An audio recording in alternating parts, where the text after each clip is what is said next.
In 1974, in the quiet town of Amityville, New York, there stood a beautiful white colonial house at 112 Ocean Avenue. From the outside, it looked peaceful, almost perfect, but inside, something evil was waiting. On a cold November night, Ronald DeFeo Jr., a 23-year-old man, walked from room to room holding a shotgun. Without warning, he shot and killed his parents, his two brothers, and his two sisters as they slept. 6 lives ended in a single night. When the police arrived, Ronald said in a trembling voice, "The voices told me to do it." No one understood what he meant, but the house seemed to know. After the murders, the house was left empty for a year, silent but restless. Then came George and Kathy Lutz, a young couple with 3 children, full of hope, looking for a new beginning. They bought the house for a low price, knowing its dark history, but believing that love would make it a home again. On their first night, everything felt fine until 3:15 in the morning. George woke up suddenly. The air was freezing, his breath visible in the dark. He heard footsteps coming from downstairs, slow, heavy steps, like someone dragging their feet. But when he checked, no one was there, only the sound of the wind and a faint whisper calling his name. The next day, the strange things began. Doors slammed by themselves. A foul odor filled the air, thick like rotting meat. Their daughter, Missy, began talking to someone invisible. She said her friend's name was Jody, a pig with red glowing eyes who stood outside her window every night. Kathy would wake up screaming from nightmares of a woman with black eyes standing at the foot of her bed. George, who was once kind and gentle, grew angry, distant, and cold.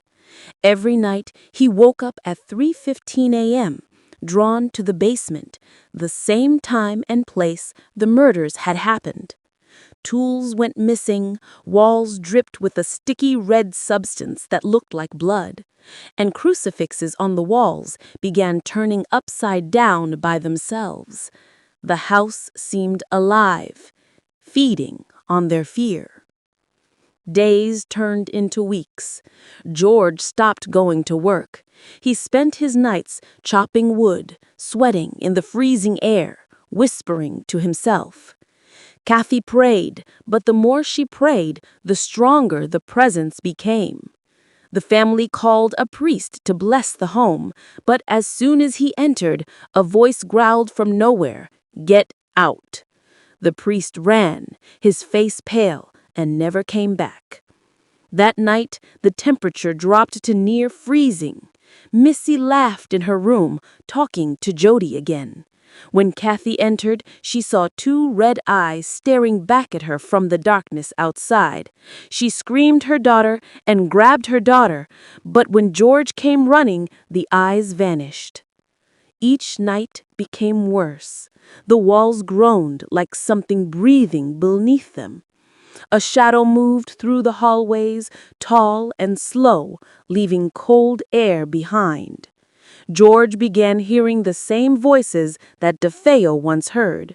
They whispered his name, urged him to finish what he started. On the 28th night, Kathy woke up to the sound of George's footsteps. He was standing beside the bed, holding an axe, his eyes wide and empty. Behind him, the children were crying. Kathy screamed his name again and again until, suddenly, George blinked, as if waking from a dream. Realizing what he almost did, he dropped the axe, grabbed his family, and they ran out of the house into the freezing rain. They never returned. They left everything behind, furniture, clothes, even food on the table, as if they had vanished in panic. When investigators entered later, they found no blood, no footprints, no explanation. Only silence and that cold, heavy feeling, as if the house was still watching. To this day, the house on Ocean Avenue still stands. Its windows were changed, its color repainted, but neighbors swear they still see lights flicker inside late at night. Some say they hear whispers from the empty rooms, and once in a while, at exactly 3:15 a.m., a single window glows faintly red, like eyes staring out into the dark.